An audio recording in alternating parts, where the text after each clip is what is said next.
Salut tout le monde, j'espère que vous allez bien, que vous êtes en pleine forme et que vous avez le cœur bien accroché. Pourquoi ça? Eh bien parce que dans cette vidéo, nous allons découvrir tous les monstres de l'univers d'Alien. Et on peut dire qu'il y en a un paquet et ça, je voulais vous le partager. En effet, en vue de la sortie d'Alien Romulus pour ce mois d'août 2024, je me suis dit tiens, je vais me faire un petit marathon d'Alien. Grosse erreur. Si chacun de ces films, pris individuellement, ont bien aidé à flinguer l'ambiance et me foutre le moral en l'air, je dois avouer que mater tous les films d'une traite, Prometheus, Alien, tout ça, eh bien je dois avouer que j'étais pas bien quoi, j'ai fait des cauchemars, c'était juste horrible. En gros, quand je pense à la saga Alien, Prometheus, tout ça, les mots qui me viennent en tête c'est angoisse, anxiogène, claustrophobe, cauchemardesque, sans espoir. Et systématiquement, je me demandais comment je réagirais si j'avais un facehugger ou un xénomorphe aux fesses. Et plutôt que d'essayer d'oublier ces trucs-là, eh bien j'ai voulu exorciser la chose en vous proposant cette vidéo, une vidéo qui regroupe toutes les créatures de la saga Alien. Et j'en profite d'ailleurs pour rappeler aux plus jeunes que le premier Alien, à la base, ce n'est pas qu'un simple film de Ridley Scott. Le personnage d'Alien et tout le lore d'Alien, ça a avant tout la création d'un artiste suisse qui nous a quitté malheureusement le 13 mai 2014, il y a 10 ans, un certain Hans Ruedi Giger. Tout le monde d'Alien, les xénomorphes, les facehuggers, les ovomorphes, tout ça, ça vient de ce monsieur.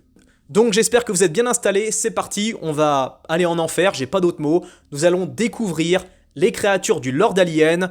Vous allez voir, c'est dégueulasse, tout simplement. Mais avant d'entrer dans le vif, je me devais de vous présenter quelque chose auquel je tiens vraiment à cœur, c'est Red Joker. Et non, je ne touche rien, je fais simplement la promotion de cette boutique, simplement par pure amitié. Parce que je connais le gars derrière la boutique et c'est un mec en or parce qu'il m'a aidé quand j'étais au fond du trou avec ma chaîne, quand j'avais plus les moyens pour m'acheter un ordinateur, et il m'a aidé justement à me payer un ordi, cet ordi sur lequel j'ai fait ce montage. Si vous cherchez des jeux de plateau du style comics avec des extraterrestres ou des super-héros, eh bien vous devriez trouver votre bonheur sur Red Joker. Je vous mets le site en description, si vous kiffez les jeux de société ou si vous connaissez quelqu'un qui aime les jeux de société vraiment originaux, n'hésitez pas à checker ce site. Personnellement, j'adore le design, le délire autour du Japon médiéval, toutes les créatures, style comics et super-héros machin. Je trouve ça super cool, super graphique et surtout, gage de qualité, je n'ai strictement rien compris à ces jeux. Oui, écoutez, c'est un peu gênant, mais autant que je vous le dise tout de suite, je comprends rien aux jeux de société. En fait, je comprends pas grand-chose tout court. Je dis ça parce que j'ai participé à énormément de conventions de jeux de société, des trucs en rapport avec Star Wars et d'autres licences, et j'étais complètement largué, aux fraises. Même pour comprendre un simple jeu de poker, il m'a fallu plusieurs tutos pour que j'arrive simplement à piger les bases. Donc autant vous le dire, des jeux de plateau avec des cartes, des règles, plusieurs joueurs en simultané, je suis complètement largué. Et si je suis largué et si je comprends rien, c'est que croyez-moi, ça vaut le coup. Ça demande trop de logique, trop de calcul, ce genre de choses, et je me suis aperçu justement, j'en profite pour rendre hommage à tous ceux, tous les joueurs, tous les membres de la communauté des jeux de société. Bravo à vous les gars, parce que ça demande quand même une grosse intelligence, un gros niveau de réflexion pour piger les règles, tout ça. Et j'avoue que quand j'assiste à ce genre de jeu, j'avoue que je regarde ça un petit peu en mode ASMR parce que ça me fascine. Je trouve ça beau, je trouve ça incroyable. Les idées fusent de partout, les mecs font des calculs machin. Je ne comprends strictement rien, mais j'en suis fasciné. Et en tout cas, je voulais faire la promotion de Red Joker. N'hésitez pas à checker son site encore une fois. Je le redis, je ne touche absolument rien. Je fais ça par pure amitié et je remercie infiniment donc l'ami qui se trouve derrière ce site. Sans toi, j'aurais pas pu continuer ce que je fais. Donc merci infiniment et tu fais un super taf. C'est bon, ça y est, j'ai fini la présentation. Excusez-moi, vous inquiétez pas, on y vient, on rentre dans le sujet. C'est parti, on plonge dans le lore d'Alien. Accrochez-vous bien. Pour commencer, il faut qu'on parle de la toute première forme évolutive du xénomorphe, l'ovomorphe, appelé aussi œuf alien. Découvert pour la première fois dans le film de Ridley Scott, l'ovomorphe est un organisme connu pour héberger ce que nous allons voir un peu après, les facehuggers, des créatures ignobles qui rappellent des araignées. Comme pour les insectes, les œufs sont produits par les reines aliens. Mais à la différence avec nos œufs de notre règne animal, ces œufs-là, les ovomorphes, ils sont très résistants, conçus pour supporter toutes sortes de dommages physiques ainsi que des chutes de températures extrêmes. De plus, ces œufs ont comme une conscience, étant donné qu'ils ne vont pas éclore comme ça au bout d'un certain laps de temps. Pour éclore, ces œufs auront besoin d'une forme de vie à proximité. Et sachez que ces ovomorphes ont la capacité de détecter nos mouvements, voire même notre simple présence. Ces œufs peuvent rester dans un état végétatif et hiberner pendant des siècles, mais votre simple proximité suffira pour les aider à éclore. Au départ, on imaginait que seules les vibrations causées par les mouvements pouvaient servir d'éléments déclencheurs. Or, dans Alien Résurrection, le 4e volet, on comprend, lors d'une scène de sacrifice expérimentale, que la simple présence d'un être vivant à quelques centimètres suffit pour pousser à l'éclosion. Concernant l'origine de ces œufs, eh bien, c'est toujours un mystère, pour l'instant. L'œuf alien en soi représente quelque chose de vraiment sordide. Pourtant, il existe un moyen encore plus sournois et encore plus performant pour reproduire leur cycle, un système que l'on découvre dans Alien Covenant, les sacs d'œufs néomorphes. Si l'ovomorphe présente une dimension assez importante, les sacs d'œufs ont une taille bien plus modeste, de la dimension d'une balle de golf. Et si dans leur nature elles ressemblent davantage à des gousses bulbeuses ou des champignons, eh bien ces trucs en réalité ce sont des bombes à retardement, des armes de destruction massive, ni plus, ni moins. Au moindre mouvement ou signe de vie, ces néomorphes cracheront dans l'air un léger nuage de spores quasi microscopiques qu'on appelle des grains. De la taille d'une bouffée de pollen, ces grains se libèrent lorsqu'un sac d'œufs néomorphe se sent perturbé. Ils ont une intelligence de ruche très primitive et cibleront l'hôte le plus proche et se concentreront sur les zones ou orifices non protégés, comme les oreilles ou les narines par exemple. Ils peuvent se regrouper pour augmenter leur vitesse et une fois intégrés dans l'organisme de la victime, ils injecteront des quantités microscopiques de produits chimiques dans les globules blancs et se dilueront dans l'ADN, entraînant ainsi une faiblesse générale de l'organisme jusqu'à l'éclosion d'un alien. Cela aboutira directement à la gestation du stade 3 du cycle de vie de cette variante du xénomorphe, le Bloodbuster, créature qu'on étudiera un peu après. Possédant une durée de vie très courte, le seul moyen de se prémunir de ces trucs est de posséder une combinaison totalement hermétique et suffisamment solide pour éviter qu'ils la traversent. Cette chose peut être le résultat d'une mutation d'une plante avec l'agent pathogène propagé par David dans Alien Covenant. En effet, la plante libère de minuscules spores et l'agent pathogène se chargera de faire le gros du sale. Maintenant, il est temps qu'on parle de la créature emblématique d'Alien avec le xénomorphe, le facehugger, un organisme parasitoïde qui hiberne dans les œufs d'Alien. Les facehuggers sont extrêmement rapides et agiles, et leur but est de sauter à la gueule d'un hôte en s'attachant à sa tête. Très vite, la bestiole ceinturera sa queue autour du cou de la victime, enlacera l'entièreté de sa tête avec ses 8 pattes et enfournera dans la bouche du malheureux une trompe qui injectera un embryon alien, ce qui donnera lieu au développement d'un chestbuster au sein de l'organisme du misérable qui se retrouvera parasité. Même si cette espèce d'horreur est de petite taille, elle n'est pas moins ultra dangereuse. Elle se servira de sa queue pour se propulser et bondira sur plusieurs mètres pour saisir la tête de sa victime. Et sachez-le, statistiquement, il n'y a aucune chance de séparer le facehugger d'un visage sans causer des blessures graves et irréversibles, voire carrément la mort. Comprenez que cette saloperie joue littéralement sa vie en vous agrippant. Donc elle donnera toute sa force et sa technique pour vous ceinturer la tête. Et si on tente de vous enlever le facehugger avec assez de force, la bestiole aura suffisamment de puissance pour vous scalper et vous arracher la peau du visage lors du processus. C'est horrible. De plus, si on tranche les doigts du facehugger, son sang acide se répandra sur la victime, ce qui causera des blessures absolument ignobles. Autant que ce soit clair, il est impossible de se libérer d'un facehugger, même si vous avez la chance de bénéficier de l'aide de quelqu'un. Et de quelqu'un d'expérimenté, capable de manier un corps en panique, et une créature dotée d'une force prodigieuse et avec un sang ultra corrosif. Le pire là-dedans, c'est que si un facehugger sent qu'il est susceptible d'être détaché par des forces extérieures, le genre à être capable de le retirer de la tête de son hôte, eh bien il préférera tuer sa victime plutôt que de lui permettre de survivre. Il existe au moins un cas médicalement documenté d'un facehugger tuant son hôte avec une surdose chimique lors de son retrait. Vous pourrez trouver ce passage dans le roman d'Alan Dean Foster. Mais admettons, imaginons un peu que, si par un procédé chirurgical, vous parvenez à sectionner tous les doigts de la créature, et que vous cautérisez les plaies pour que l'acide ne se répande pas, eh bien ils sont toujours capables de vous tuer par strangulation. Votre gorge est ceinturée par sa queue. Et si vous arrivez par miracle à dénouer la queue autour du cou, que vous empêchez le facehugger de sécréter sa dose chimique, eh bien sachez qu'il vous défoncera l'œsophage et vos organes internes avec sa trompe. En d'autres termes, si vous êtes chopé, c'est foutu. D'autant plus que le facehugger aura sûrement le temps de vous parasiter définitivement avant même que votre sauveur ait le temps de vous libérer. À imaginer qu'il y arrive et qu'il ne cause aucun dommage. D'ailleurs, n'espérez pas causer des blessures physiques vraiment durables à ces bestioles, car elles ont la faculté de guérir incroyablement vite. Les coupures et les lacérations se refermeront en quelques minutes sans laisser la moindre trace de cicatrice permanente. C'est pas en lui mettant un coup de lame que le facehugger va lâcher prise. Non, non. Il faudra y aller fort, très fort, mais ça risque de faire du dégât, et pas que pour la bestiole. En fait, la meilleure façon de ne pas se faire gauler par un facehugger, c'est d'éviter de réveiller un ovomorphe. Et il est intéressant de noter qu'avant que l'ovomorphe ne détecte une présence, les facehuggers sont inertes et sans vie.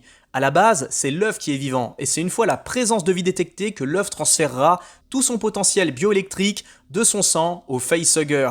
Et à peine réveillé, la créature est ready pour sauter sur quelqu'un. Mais admettons, imaginez que vous êtes dans une pièce avec tout plein de gens et que vous êtes ceinturé par des ovomorphes. Imaginez que tout le monde est en train de lutter avec les facehuggers et que vous avez le temps de vous barrer. Eh bien croyez-moi, vous avez intérêt à courir vite et très loin. Car les facehuggers sont très tenaces et ils vont utiliser tout leur sens thermo-auditif pour vous retrouver. On peut imaginer que les facehuggers comptent sur la curiosité ou l'ignorance des hôtes potentiels pour les attirer près des œufs avant de se libérer. Et généralement ça marche car le gros des victimes sont généralement intrigués par ces œufs étranges. Une fois l'œuf activé, le facehugger ne prendra que quelques secondes pour sortir et rapide comme l'éclair, il bondira pour agripper sa victime. Cependant, si vous avez la chance de leur échapper, revenons à ça, sachez qu'ils sont capables de vous poursuivre, un acte qu'ils accompliront avec une persistance implacable. Car s'ils ont un sens thermo-auditif comparable à celui du xénomorphe, comprenez qu'ils ne vont se soucier en rien de leur propre sécurité ou de leur survie. Ce sont des grimpeurs et des sauteurs habiles utilisant des capacités pour submerger rapidement leur victime avant qu'elle ne puisse réagir. Autant vous le dire, ils n'ont peur de rien et d'après certaines sources, ils ont une autonomie d'environ 120 heures. Si passé ce délai, ils n'ont pas trouvé d'hôte à parasiter, ils mourront. Mais bon, 120 heures, ça lui laisse le temps de vous trouver et de vous choper. Une fois solidement accroché au visage de sa victime, le facehugger va rendre rapidement son hôte inconscient à l'aide d'un produit chimique paralysant, administré simplement par contact cutané. Des études effectuées sur les victimes du facehugger ont révélé que l'un des sédatifs administrés est une toxine neuromusculaire, extrêmement efficace, capable de rendre un adulte dans un état comateux en quelques secondes. L'utilisation du composé chimique paralysant pour la sédation impliquerait que le facehugger, ou peut-être l'œuf dans lequel il réside, serait comme capable de déterminer la masse corporelle ou la composition d'un hôte potentiel. Tout ça afin de déterminer une dose correcte de toxine. Si la dose était trop faible ou trop élevée, l'hôte pourrait ne pas être affecté du tout, ou pourrait subir un choc toxique et mourir. A l'inverse, les risques que la dose chimique soit sous-optimale peuvent jouer un rôle dans le processus de sélection, car cela empêcherait le facehugger d'imprégner un hôte dont la masse corporelle est insuffisante pour supporter l'embryon xénomorphe. La proportion du facehugger à l'attaque chimique se manifeste également dans sa capacité à supprimer chimiquement le système immunitaire de l'hôte pendant l'implantation, pour empêcher ses propres systèmes défensifs d'attaquer le chestbuster embryonnaire. Ceci est réalisé en utilisant une substance humosuppressive similaire à l'asiatropine. Ouais, le niveau est monté d'un coup, je fais que reprendre les éléments dans les dossiers du film, je comprends strictement rien à ces trucs-là, je vous le dis tout net. Bien que la principale méthode de maîtrise de l'hôte soit chimique, les facehuggers utilisent également leur queue pour provoquer l'asphyxie. Pour revenir à si jamais vous êtes sous l'emprise d'un facehugger, si vous tentez d'interférer ou de bloquer la fixation du facehugger à la tête avec un peu trop d'entrain, au point d'empêcher l'administration des sédatifs, le facehugger utilisera simplement sa queue pour rétrangler le ou la malheureuse jusqu'à ce qu'elle soit trop faible pour résister, au point de faire perdre complètement connaissance. La force de la queue du facehugger a été décrite comme étant comparable à celle d'un boa constrictor. Même les chimpanzés, avec leur force nettement supérieure par rapport aux humains, seraient incapables de la détacher par exemple. Étant donné la taille d'un facehugger, les humains et autres victimes de tailles humanoïdes sont les hôtes les plus compatibles. Il a été suggéré qu'un facehugger ne pourrait pas infecter un chat par exemple, de par sa petite taille, comme on peut brièvement le comprendre au cours du premier film. Une fois qu'un facehugger est solidement attaché à une tête, il insérera sa trompe dans la gorge de la victime. Cette trompe fera transiter un embryon xénomorphe dans son oesophage jusqu'au centre du corps. C'est dégueulasse. Un processus qui prend plusieurs heures. On a d'abord émis l'hypothèse que la trompe serait également utilisée pour administrer le sédatif, pour maîtriser son hôte. Mais d'après certaines sources, le simple contact cutané entre l'hôte et le dessous d'un facehugger serait la méthode principale. Pendant toute la durée du transfert de l'embryon, le facehugger sera accroché au visage de sa victime, pour s'assurer que le chestbuster soit bien fixé. Cela peut varier au niveau du timing, aller de 20 minutes à une dizaine d'heures. On imagine que le facehugger se détache une fois que l'embryon en développement envoie une impulsion pour informer qu'il est bien fixé. Le misérable infecté est toujours inconscient, le facehugger se laissera mourir sur le visage de sa victime, ou alors il se détachera pour se cacher à proximité et mourir en paix. Au niveau de l'intelligence, ne sous-estimez pas la malice des facehuggers. Ils possèdent un sens de la ruse aiguisé et sont connus pour tendre des embuscades à leurs victimes. Ils seraient également capables de déterminer quel niveau d'acide ils doivent utiliser pour dissoudre un casque ou un quelconque obstacle pour atteindre un visage. Et ça, sans causer le moindre dommage à ses victimes. Les facehuggers semblent également avoir une certaine capacité à analyser la menace que peut représenter un hôte pour leur propre sécurité. Ils adapteront leur méthode d'attaque en conséquence. Par exemple, ils se déplaceront de manière agressive s'ils sentent que leurs cibles peuvent se défendre. Et de l'autre côté, ils seront plus nonchalants et méthodiques lorsque leur victime sera coincée dans un cocon ou immobilisée d'une autre manière. En d'autres termes, ils s'adaptent et ils gagnent toujours à la fin. Les facehuggers semblent également savoir si un hôte est parasité ou non en quelques secondes. Ils peuvent même lâcher prise s'ils découvrent que la victime est atteinte d'une maladie dégénérative. Cette préférence pour un hôte approprié est susceptible de garantir qu'aucun défaut ne soit transmis à l'embryon en gestation. C'est dingue, non ? Ça, c'est le facehugger de base. Maintenant, il faut qu'on passe à un autre facehugger, tout aussi inquiétant, mais qu'on ne voit pas directement dans les films, l'octo-facehugger. On aurait dû le voir dans Prometheus, hélas, la scène a été coupée.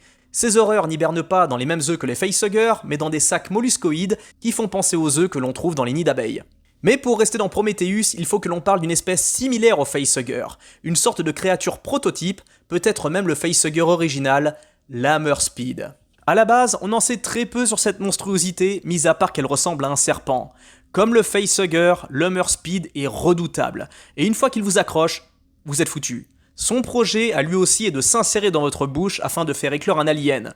Il paraît beaucoup moins agressif que le facehugger, pour autant il est sans pitié. Ce dernier ne va pas chercher à vous agripper pour vous endormir gentiment, tout en vous maintenant en vie le temps de faire ses bails. Non. L'Hammerspeed, lui, les manières, il n'en a rien à foutre. Ce qu'il va faire, c'est vous enrouler à la manière d'un boa constrictor, vous pulvériser les membres s'il le faut, puis il entrera directement dans votre bouche.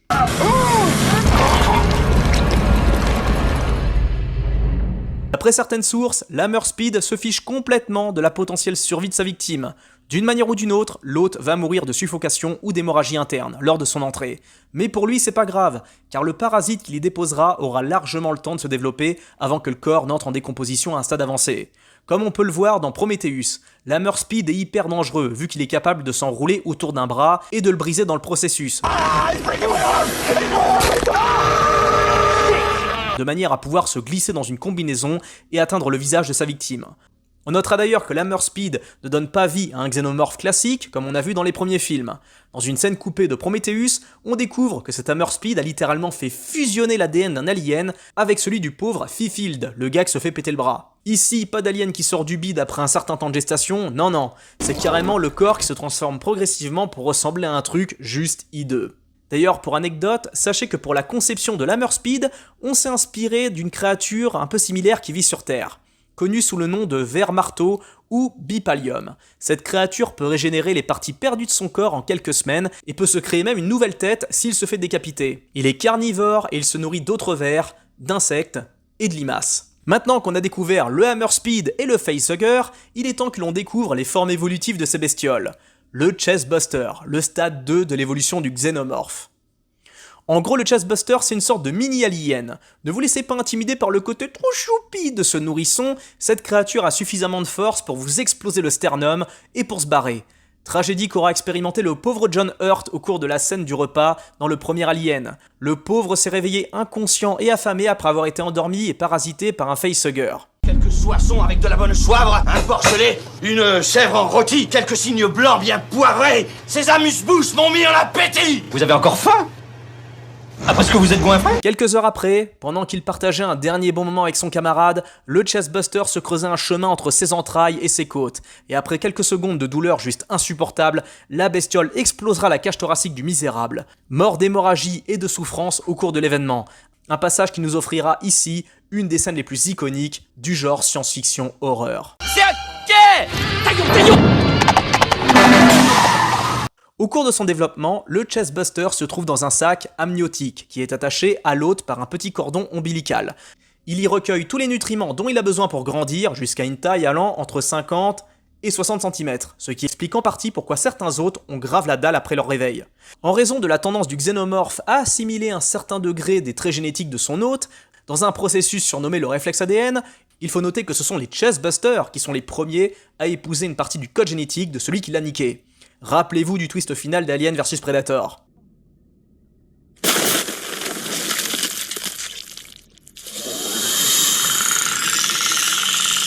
La manière dont les chestbusters se développent à partir du matériel génétique de l'hôte signifie que les caractéristiques de l'hôte dicteront à leur tour, dans une certaine mesure, les caractéristiques physiques du chestbuster et du xénomorphe. On pense que les embryons copient 10 à 15% du code génétique de l'hôte via le réflexe ADN. Bien qu'il ait le tonus pour défoncer une cage thoracique, sachez que le chestbuster est sans doute le stade le plus vulnérable du cycle de vie du xénomorphe. bien plus vulnérable que le facehugger.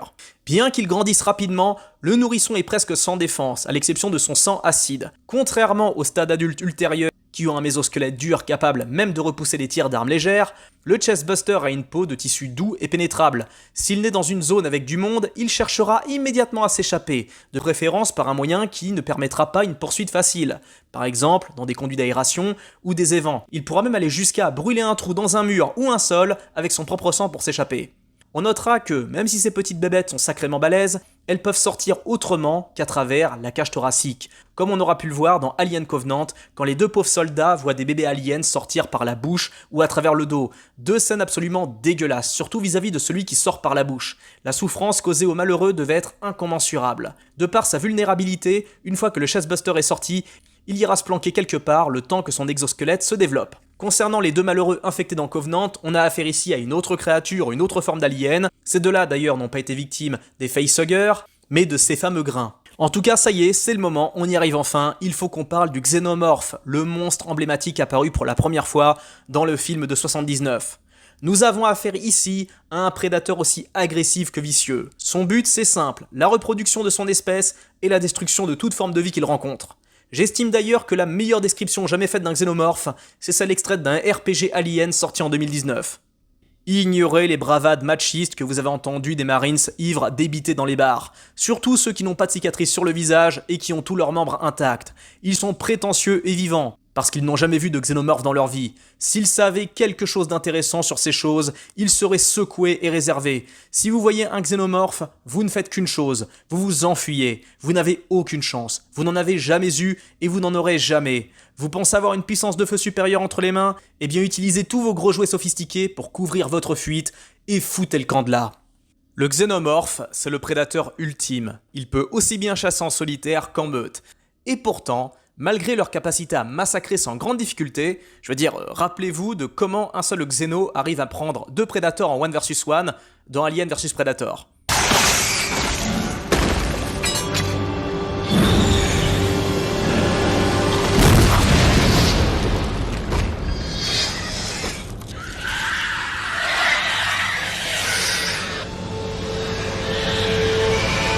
Le xénomorphe cherche avant tout à capturer des victimes vivantes pour en faire des hôtes potentiels pour les facehuggers.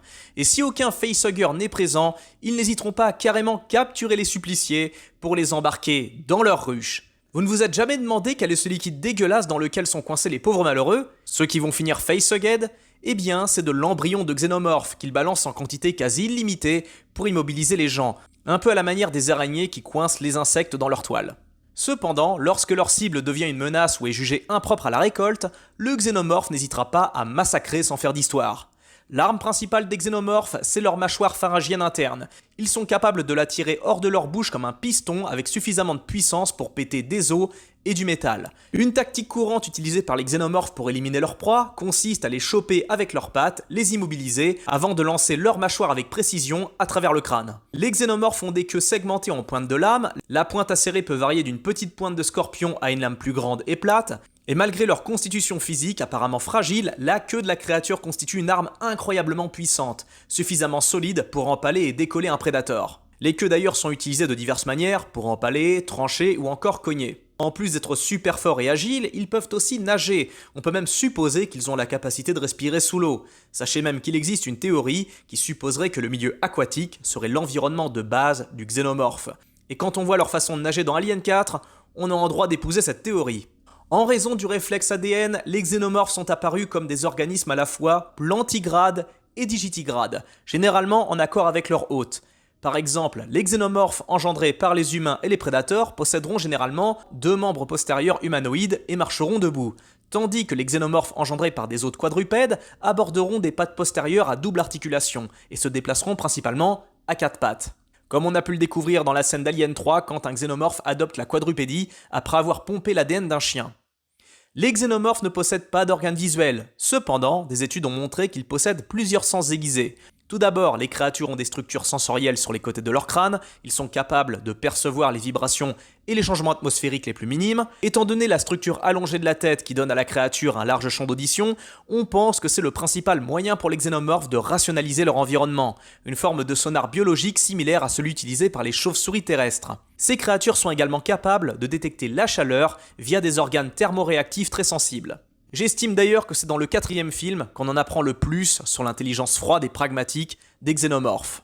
On a d'ailleurs théorisé que, pris individuellement, les xénomorphes peuvent être influencés par l'hôte.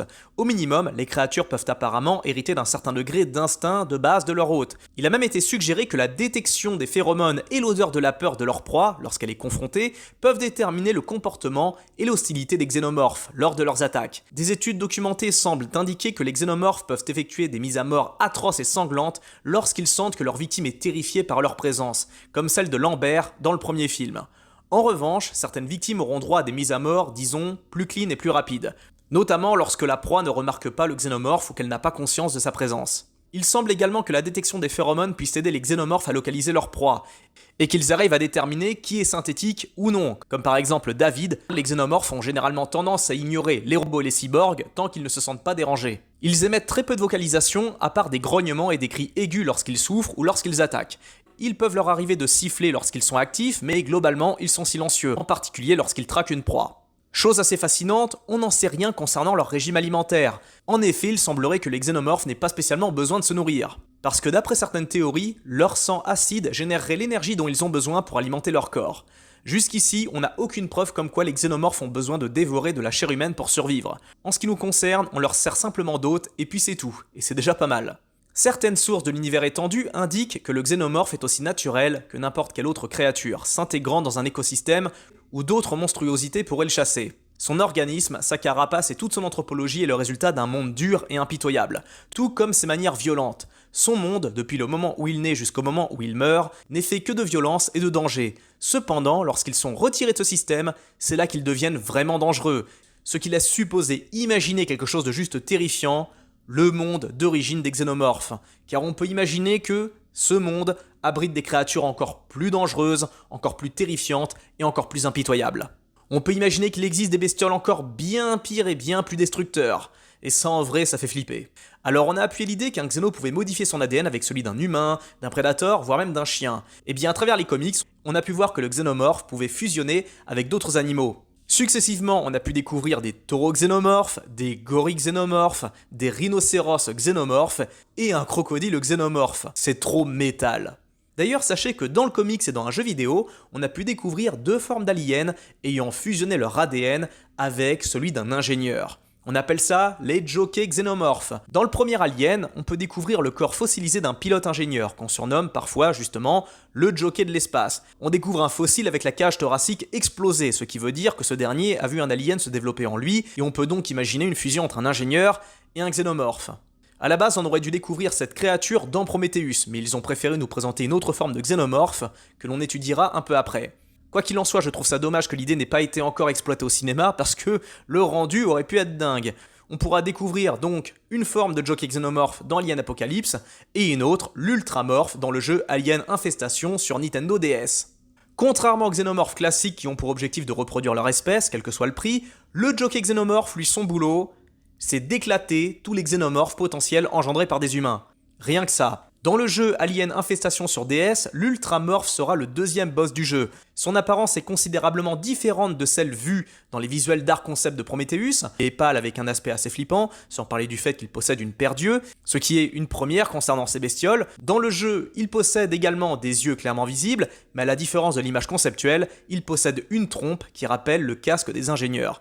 Du côté des variantes du xénomorphe, on peut également découvrir une autre forme très énervée, le rogue ou roi alien. Le rogue, appelé également l'usurpateur, la chimère ou le roi alien, est à la base un hybride humain et xénomorphe génétiquement modifié par le professeur Ernest Kleinst dans le cadre du projet Chimère, projet que l'on découvre dans le comics Alien Rogue et le roman du même nom. Produit final des recherches de Kleist, le rogue était destiné à agir comme un mécanisme de contrôle, un équivalent docile d'une reine xénomorphe qui pourrait être contrôlée par l'homme. Le genre à être utilisé pour pouvoir contrôler d'autres xénomorphes. Au lieu de ça, la créature s'est avérée extrêmement agressive envers les xénomorphes naturels et n'a cherché qu'à défier la reine gardée à la base de Charon, chose que vous verrez dans le comics Alien Rogue. Dans le comics et le roman, l'hostilité extrême du Rogue envers les autres xénomorphes s'est avérée juste désastreux pour les habitants de la base de Charon, lorsque la créature a passé un contrat avec la reine supervisant la ruche voisine. Les deux se sont apparemment lancé un défi pour la suprématie, ce qui a rendu le Rogue encore plus énervé. Et la création de Kleist s'est immédiatement frayé un chemin hors de sa cellule et a commencé à saccager la base. La créature de Kleist s'est immédiatement frayé un chemin à travers sa cellule et a commencé à saccager la base, à la recherche de la reine. Bien qu'il n'ait pas attaqué activement les humains à la base, le Rogue a massacré tous ceux qui se trouvaient sur son chemin et a finalement brisé le sas scellé à la ruche, permettant aux xénomorphes à l'intérieur d'envahir l'installation civile. Il est intéressant de noter que, contrairement aux autres xénomorphes, les Rogues ignorent complètement les autres organismes vivants, notamment les humains, du moins en fonction de la menace qu'ils représentent. Cela peut être dû au fait que la caste des Rogues n'a pas le sens d'utiliser les humains pour se reproduire en tant que caste des reines. En soi, si le Rogue ignore les humains, c'est pas par gentillesse, c'est juste de l'indifférence totale, car dans le comics, on voit bien qu'il détruit la barrière qui séparait le secteur des xénomorphes avec le secteur humain. Et ça, il s'en foutait complètement car il n'a pas du tout réagi quand les xénomorphes se sont déversés dans le secteur des humains et les ont massacrés. Mais on a encore plus cool et badass que le Rogue, on peut découvrir dans le comics une autre variante de xénomorphe, l'hybride blanc. Accrochez-vous bien, ici on a affaire à un xénomorphe créé par l'intelligence artificielle. Ici, on a affaire au xénomorphe ultime, car c'est une fusion entre un xénomorphe, un humain et un prédateur. Ils sont capables de parler, d'utiliser des outils et des flingues. Chaud. Vu qu'on a brièvement abordé son cas, il est temps de revenir au film et qu'on aborde celui du Prédalien, découvert dans Alien vs Predator Requiem. Au moins le film aura servi à ça. Ici on a droit à la fusion parfaite entre un xénomorphe et un prédateur. S'il présente le corps d'un xénomorphe classique, on peut y additionner les parties les plus marquantes du prédateur, comme ses pattes, ses mandibules, ses dreadlocks ou encore son sang fluo. Et bien évidemment, vous pouvez y additionner le côté chasseur et calculateur du prédateur, tout ça mixé à l'agressivité et l'ultra-violence du xénomorphe. Bref, un véritable combo. Sinon, pour parler un petit peu des jeux vidéo, il faut qu'on parle du titan xénomorphe, nom donné à un alien aux proportions juste gargantuesques, un xénomorphe que l'on découvre dans le jeu Alien Descente Sombre. La particularité de cet alien géant, c'est son absence de pattes postérieures. On peut imaginer que, de par sa taille, son ADN a préféré lui conférer une mobilité plus proche du serpent que du xénomorphe classique. Pour autant, il possède 2 bras pour l'aider à ramper et une seconde gueule qu'il peut étirer à la manière d'un fouet. D'ailleurs, comme on parle de monstres aux tailles improbables, j'aimerais qu'on aborde le cas d'un mix entre un facehugger et autre chose, le trilobite, que l'on découvre à la fin de Prometheus. Cette espèce de pieuvre immonde serait l'évolution de la créature ayant poussé dans le ventre de Noomi Rapace dans la célèbre scène de la chirurgie laser. Le trilobite est passé d'un petit embryon de 50 cm à une pieuvre géante, qui n'a aucun mal pour parasiter un ingénieur, qui, pour rappel, sont des gars quand même très balèzes. Le projet de cette monstruosité, c'est comme le facehugger, injecter son parasite à travers la bouche d'un malheureux, à la différence qu'on a affaire ici à une bestiole qui se déplace en rampant et qui est juste gigantesque en comparaison. Une fois l'hôte infecté, le trilobite se laissera mourir gentiment. Et comparé aux pauvres qui se font parasiter par les facehuggers, la victime du trilobite aura la chance de mourir avant même que l'alien en gestation ne sorte du ventre, une sorte de variante du xénomorphe qu'on appelle le Deacon.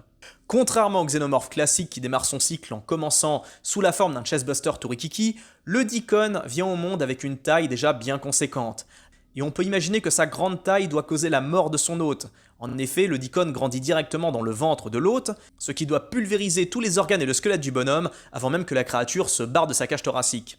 On n'a pour autant aucune idée de ce à quoi ressemblera le Deacon une fois arrivé à sa forme finale, car on peut supposer que la bestiole continuera à évoluer. Certes, elle présente déjà un gros crâne bien solide, mais la logique veut que son évolution est tout sauf terminée. Une chose est sûre, pour le peu que l'on voit, on a affaire là aussi à un prédateur juste terrifiant. Comme on a parlé du Deacon de Prometheus, il faut que l'on parle de cette autre variante présente dans Alien Covenant, le néomorphe. La créature qui s'est développée dans l'organisme des 2 pauvres gars qui ont subi une infiltration des grains dans les narines et dans les oreilles. Une fois le monstre développé dans l'organisme, cet alien sortira de la victime avec une forme déjà bien avancée, suffisamment prêt et suffisamment dangereux pour massacrer un adulte en quelques secondes. Sa croissance est très rapide et contrairement à sa première forme, le néomorphe évolue sous une forme humanoïde vraiment marquée, avec un design un peu moins agressif, mais tout aussi glauque qu'il faut le dire. Comme on parle d'Alien Covenant, il faut qu'on aborde brièvement le cas du prétomorphe, un xénomorphe prototype créé par David. Contrairement aux autres xénomorphes, le prétomorphe est beaucoup plus agressif et moins intelligent. À la fin de Covenant, par exemple, lorsqu'il prend le vaisseau d'assaut, plutôt que de s'infiltrer discrètement, il attaquera l'armature, y compris la grue qu'il défoncera. Un xénomorphe normal n'aurait jamais attaqué frontalement, vu qu'ils ont pleinement conscience du danger et de ce qu'il y a en face d'eux. Ils peuvent attaquer quelque chose qui est plus balèze que oui, mais ils le feront de façon sournoise, ils s'adapteront. Or, le prétomorphe, lui, il fonce tête baissée, il n'en a rien à foutre. On peut mettre ce manque de recul d'ailleurs sur le compte de sa croissance, ultra rapide. Quand il arrive au monde, après avoir défoncé la cage thoracique du capitaine, on constate qu'il est déjà partiellement développé, avec des bras et des jambes, contrairement au chestbuster qui ressemble davantage à une sorte de ver. Sous cette forme, on les surnomme les lutins. Cependant, son intelligence limitée est compensée par deux choses, son agressivité et sa solidité. Selon Ridley Scott, le prétomorphe, une fois arrivé à pleine maturité, il est capable de se régénérer après des blessures potentiellement mortelles, comme être écrasé ou démembré, ce qui le rendrait pratiquement indestructible. Enfin, il faut qu'on parle de la matrice de l'univers d'Alien, la reine alien. Que ça soit dans les comics ou dans les films, nous aurons droit à toutes sortes de variantes de la reine xénomorphe, mais son but reste le même, pondre des œufs et assurer la pérennité de son espèce. Les reines sont très intelligentes et sont connues pour faire fonctionner des machines et comprendre, voire même interpréter, les actions humaines à un niveau de base. Elles possèdent d'énormes capacités d'apprentissage par observation et sont capables d'évaluer les risques et de peser la valeur d'une action par rapport à une autre. Elles ont également un sens de l'autopréservation très développé et accordent plus d'importance à leur propre bien-être qu'à celui de leurs enfants, mais seulement dans des situations désespérées. Cette beauté a une intelligence développée à tel point qu'elle présente la capacité d'interréagir et même de négocier avec des humains. Bien que bon nombre de ces traits intellectuels puissent être observés à un certain degré chez pratiquement tous les xénomorphes, on sait que les reines sont largement supérieures dans tous les aspects. On a pu découvrir que par exemple, des reines pouvaient donner des instructions à leur progéniture par des cris audibles. On pense également que leur moyen principal de communication est assez complexe. Sans doute une libération de phéromones ou d'ultrasons. Les reines seraient apparemment en contact presque constant avec leurs enfants et seraient capables de communiquer avec eux sur une distance importante ou à travers des obstacles. Leur grande crête sur la tête pourrait bien jouer un rôle dans le processus de communication, agissant comme une sorte de récepteur-transmetteur pour les signaux utilisés. Il faut noter d'ailleurs que la menace de la destruction des œufs d'une reine, ça peut également servir comme moyen de pression et d'influence sur cette même reine. Il existe plusieurs cas enregistrés où des individus ont menacé les œufs d'une reine afin de la contraindre à coopérer et épargner leur vie. D'ailleurs, il faut noter que dans un des livres Alien, une reine passe un test de QI et reçoit un score de 175. Et enfin, pour terminer cette vidéo, il faut qu'on aborde le Newborn, découvert dans Alien 4. Un mix dérangeant et effrayant entre un humain et un xénomorphe. D'après ce que l'on peut découvrir, le Newborn partagerait une grosse partie de son ADN avec celui de Ripley. Et on peut imaginer que cette créature soit une femelle, ce qui fait de cette bestiole la fille d'Ellen Ripley. Je pourrais consacrer une vidéo entière sur cette créature et sur sa personnalité, tellement on a affaire à quelque chose d'aussi touchant qu'effrayant. À chaque moment où cette bestiole apparaît, on se retrouve plongé dans un sentiment de malaise absolu, notamment grâce au travail juste démentiel des designers, qui ont tout fait pour humaniser cette chose absolument hideuse. À ça, on pourrait y ajouter tout le relationnel avec Ripley, et surtout la scène finale dans le vaisseau, un passage qui en a traumatisé plus d'un et à juste titre.